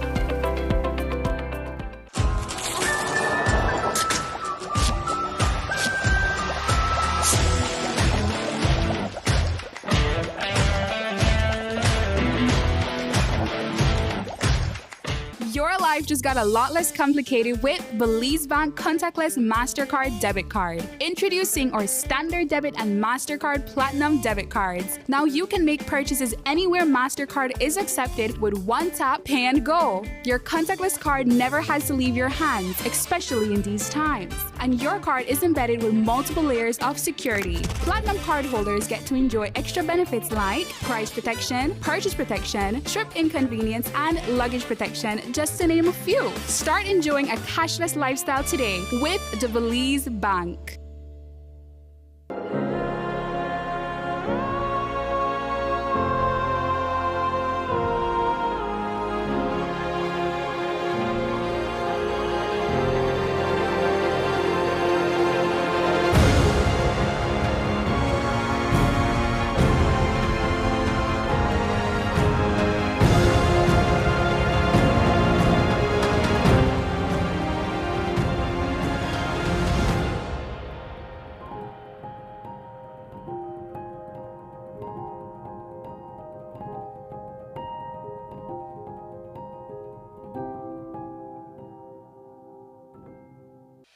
The Social Security Board, in collaboration with the Labor Department, takes this opportunity to remind insured persons of the requirements for compensation when on sick leave.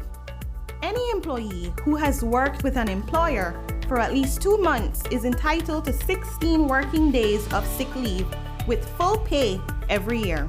This is how it works. Upon approval of a sickness or injury benefit claim by SSD, 80% of the employee's weekly insurable earnings is paid as a Social Security benefit, and the difference in the employee's salary is paid by the employer. This is to ensure that the employee does not suffer any loss of wages when ill. After 16 days, compensation for sick leave is paid as a Social Security benefit only. Some conditions apply. This message is brought to you by the Social Security Board and the Labor Department. Social Security Board, safeguarding you, your family, your future.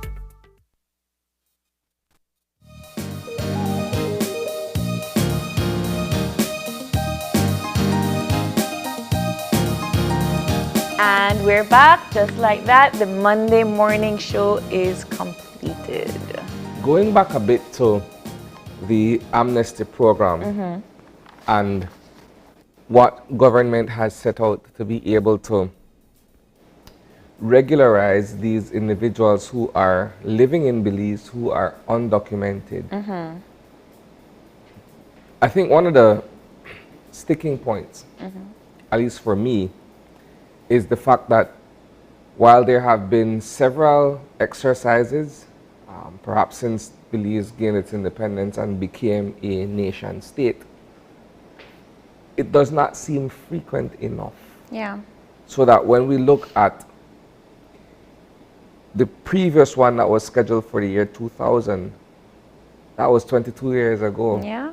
People have been born and it never grown. happened. Yeah. So in theory, for instance, some people who were already living in Belize at that time, prepared to go through this process and to become legal, they have kids who are now adults, if you look at it from that point of view. I mean, if in 2020, you had a child or a young child that would have made you eligible if you were married to or had a child with a Belizean national. Well, that child is about 22. That's a grown man or woman now, and you're only just going through that process to formalize your status in country. Yeah. I think that one of the things that we never take into consideration, just as regular Belizean citizens, is that the flow of migration is a daily process. And it doesn't matter what kind of migration, either it's refugee or amnesty or just work. People come and go in and out of this country daily. And I like that you went back to Belize's inception of being a nation state to now, because one of the key elements about that is that there was so much happening around us. We were a baby getting ready to, you know, be on our own, and there was a war, there was genocide, there was an influx of migrants from one place all around us to the other, trying to seek some sort of help. Right, and at the time, Belize did open its borders for most of those people. And regardless of that history, there has still been numerous amounts of people flowing in and out of the country yearly. So I know for a fact that the process to becoming a citizen or a resident of this country is so difficult. Don't let anybody tell you that it's easy as going to immigration and get your status. It's really difficult. And the reason I asked about the length of the process is because sometimes a lot of these take years for you to get your residency or your citizenship. It's not that simple, and because it's not that simple, you have a lot of undocumented migrants because they feel like they're never going to get leeway, right? But that in itself is a different conversation for another time. I am proud of this Amnesty program. I do think that it would help us to get our ducks in a row in terms of population size in Belize, who is actually a citizen, who is actually a resident. And these people can go on living a normal life without watching their backs every minute. So I like that. Kudos. And then I really enjoyed our second conversation with the Young Leaders of America's Initiative with Shadel and Khadija. I applaud any kind of entrepreneurship, and I do give kudos to young women leaders because I know that that is kind of the hype that we have centered around these days when it comes to young women taking initiative, young women professional, but that is of recent. That is of late. We are just beginning to have these conversations. So even if you're tired of hearing about it, I'll always talk about it. Young women in leadership provide a next step for the generations to come, that we can do it, that we can accomplish certain things. And I like that Khadija talked about it was a 10-year process of all of these mistakes and troubles that got her to where she is. I appreciate it. Well, it's a journey. It is. When you look at entrepreneurship and how that ties to leadership, it's never an overnight process where someone starts a business and becomes super successful. Yeah. It's far and few that you have those kind of runaway talents, right? Normally you go through a process where there are growing pains, like what Khadija mentioned. I mean, it took her so long to get to this point, but the wealth of knowledge that she would have gathered from making some of those mistakes are now the factors that inform the decisions that she makes going forward where her business is concerned. And being able to impart the lessons from some of those mistakes to young leaders who are up and coming, who are also interested in business.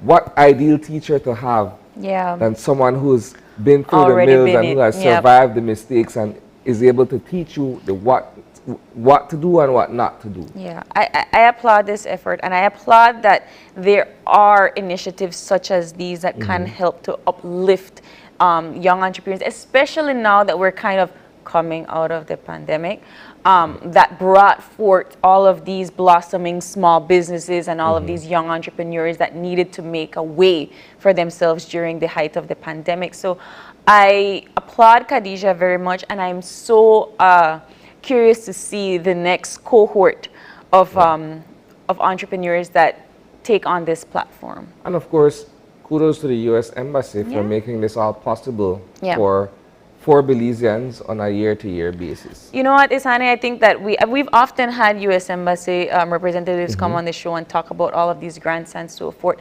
And you and I and other hosts, we hear about it, we talk about it. But I do wonder about the average Belizeans that can apply and are eligible to apply, and then they don't. And one of the sad things about that is that these grants don't get recycled to us again, right? You have to do something different another time. Well, we should take the opportunity then to be able to encourage persons who are interested in participating in this kind of initiative to do so. Yeah. it's not to say, as Khadija mentioned earlier, that perhaps you'd be accepted on the first go round, but it shouldn't be the end either. If you apply this year and you weren't successful, but your business is booming, try again. Yeah, you never know. But that very, very true. All wonderful conversations this bright and early Monday morning, but we gotta go. And but before we do, we have birthday shout-outs. Do we have one or two persons this time We around? have three. Three, okay. Yes. I'm responsible for the first one, Yes. right? So we're going to say happy birthday to Bernicia Perriott. Happy birthday, Bernicia. There she is. Right. Happy birthday. Have a wonderful day, Bernicia. And we'd like to give another special birthday. This is double birthdays. Twins. They're twins. Okay, there we Happy go. birthday to Kaylan and Kelly. And I know them. They're not Benopan breeds. I love them. Happy birthday, Kaylan and Kelly Augustine, from all of us here at Channel 5. We hope you have a wonderful day today. I love twins. Do you have family My that dad. are twins? He's a twin? Yes, identical twin. How do you know if it's your uncle? Happy birthday to all of our shout outs for this morning. We hope you have a wonderful day.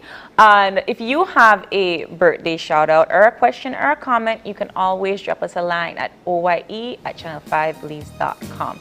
Or you can hit us up on socials on Facebook at Open Your Eyes BZ or on Instagram at OYEBelize. Thank you so much. You actually wake up this morning with us and you started your morning right. From all of us here, be sure to keep your eyes, your minds, And your heart's open. Goodbye, Belize. Tomorrow.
Open Your Eyes was brought to you by the Belize Bank.